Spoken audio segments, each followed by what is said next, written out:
Assalamualaikum warahmatullahi wabarakatuh. Kami sebagai kelompok 4 akan menerangkan suatu materi tentang menyampaikan pendapat terhadap isu aktual dilengkapi argumen pendukung. Selamat menikmati videonya ya.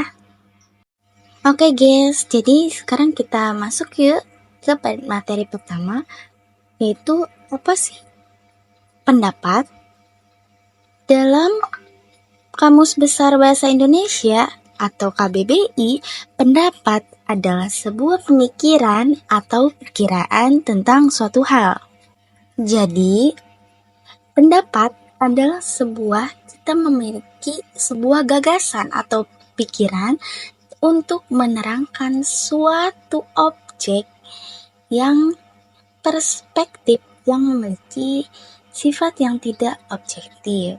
Dan pendapat biasanya itu kita sebut sederhananya itu sebuah komentar. Nah, kita mengomentari suatu hal yang menarik bagi kita, itu disebut pendapat juga, guys. Di sini juga saya mau menjelaskan apa sih itu isu aktual. Menurut KBBI, isu aktual adalah masalah atau pokok persoalan yang benar terjadi atau akan terjadi dan sedang menjadi perbincangan orang banyak. Dapat disimpulkan tentang isu aktual adalah bahwa isu ini merupakan masalah atau pokok persoalan yang relevan, nyata, dan sedang dibicarakan oleh masyarakat. Isu-isu ini memiliki dampak signifikan dan mencakup berbagai bidang, seperti sosial, politik, ekonomi, dan lingkungan yang memerlukan perhatian dan solusi. Serta mendorong diskusi yang konstruktif. Di sini ada beberapa poin. Poin pertama, pastikan pendapat tersebut relevan dengan topik yang sedang dibahas. Jangan menyimpang ke topik lain yang tidak berhubungan. Poin kedua, alasan yang disampaikan masuk akal dan berhubung satu sama lain. Poin ketiga, mudah dipahami dan tidak ambigu. Poin keempat, didukung oleh data, bukti, atau informasi yang akurat. Poin kelima, bersedia mendengarkan pendapat orang lain dan mempertimbangkan sudut pandang yang berbeda. Lalu saya akan memberikan contoh dari poin ke satu aja ya. Kan topik yang sering saya akan memberikan contoh topik yang sedang dibahas ini, yaitu saya cari dampak teknologi pada pendidikan. Nah, contohnya seperti ini. Penerapan teknologi dalam pendidikan yang memungkinkan akses ke sumber belajar yang lebih luas dan interaktif, yang pada gilirannya meningkatkan keterlibatan siswa dalam proses pembelajaran. Nah, pendapat ini relevan karena langsung berhubungan dengan topik dampak teknologi pada pendidikan tanpa menyimpang ke aspek lain. Di sini ada tentang bagaimana isu yang baik. 1. Terkait dengan kehidupan sehari-hari, isu terkini atau permasalahan global. 2. Mudah dipahami dan divisualisasikan. 3. Mampu mengundang perhatian dan minat banyak orang. Apa itu pendapat umum?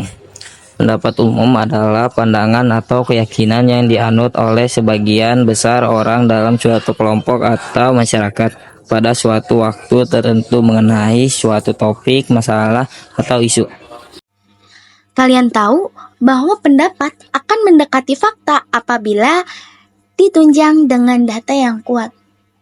Bagaimana bisa begitu? Jadi gini, walaupun misalnya pendapat adalah sebuah pandangan atau komentar kita dalam suatu hal yang menarik atau tentang apapun itu, bila dibarengi dengan fakta, itu menjadi pendapat yang sebenarnya loh, yang gak bisa disanggah karena udah ada buktinya. Kita contohkan ya. Contohnya, aku bersekolah di SMA 1 Rengas Dengklok. Nah, kita bisa membuktikannya dengan data bahwa kita terdaftar menjadi alumni atau masih bersekolah di SMA 1 Rengas Dengklok. Dari tahunnya, tanggal masuknya, atau data diri kita di SMA 1 Rengas Dengklok, guys. Itu salah satu pendapat akan mendekati fakta apabila ditunjang dengan data yang kuat. Seperti itu. Nah, kita langsung lanjut ke pendapat pada teks editorial, yaitu teks editorial biasanya berisi pendapat atau pandangan penulis mengenai suatu isu atau peristiwa terkini. Ya, berikut ini adalah beberapa poin yang bisa disertakan dalam pendapat pada teks editorial.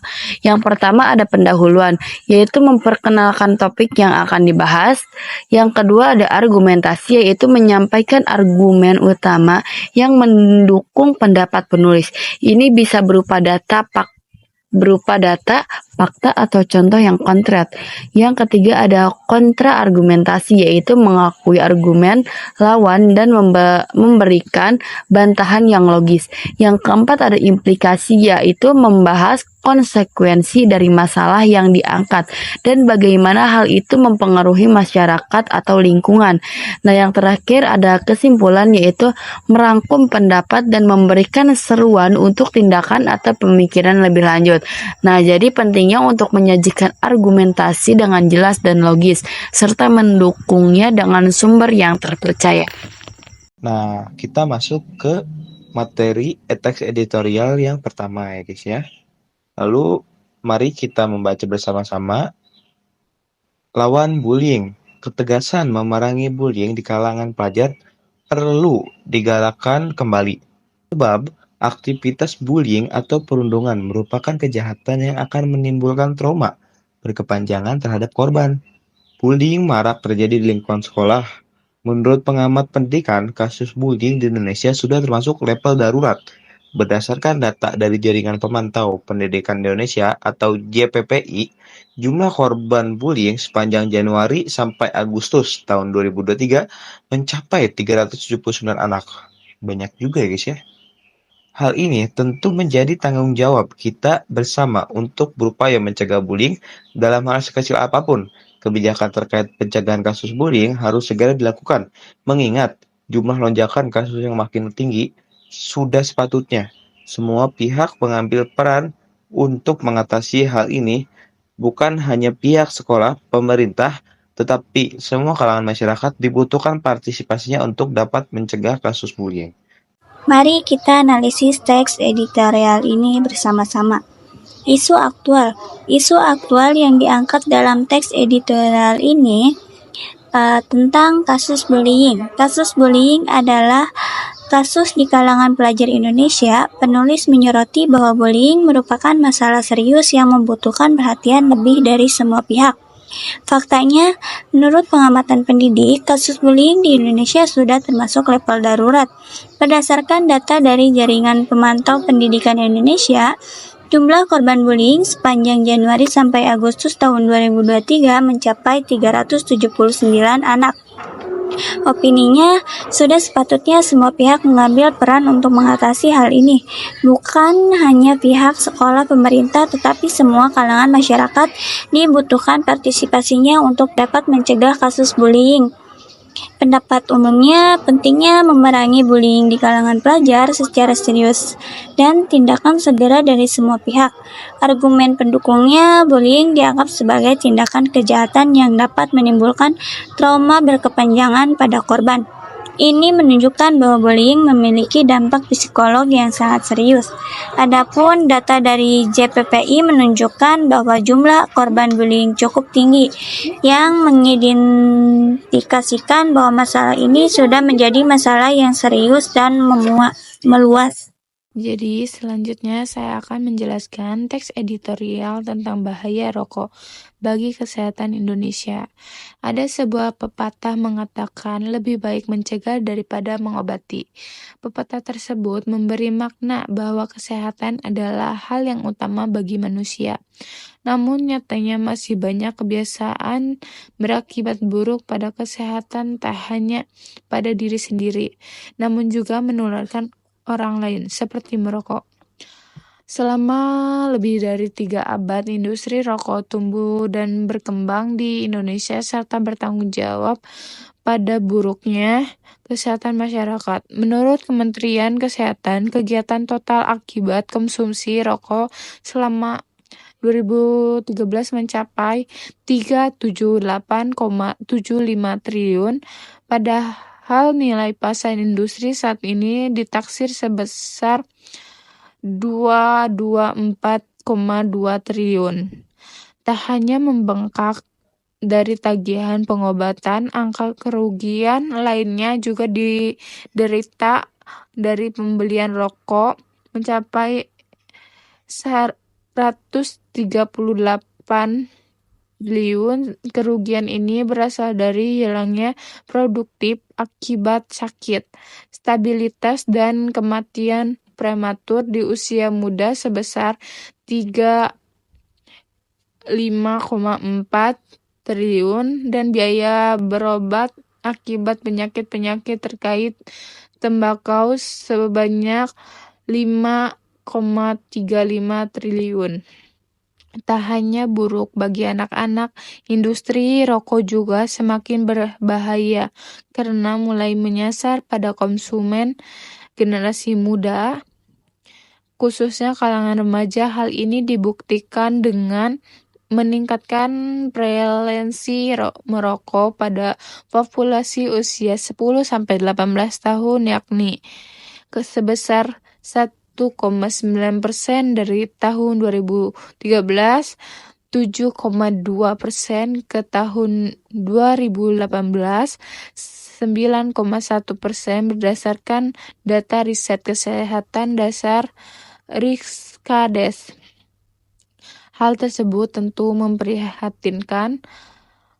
Oleh sebab itu, sudah saatnya kita menyadari hal-hal krusial ini. Kita bisa menolak, melarang konsumsi rokok sejak di lingkungan keluarga sendiri, karena industri rokok juga banyak didukung oleh pihak-pihak yang menerima keuntungan tinggi dan dari penjual rokok selama berabad-abad di Indonesia. Mari kita analisis teks editorial ini bersama-sama.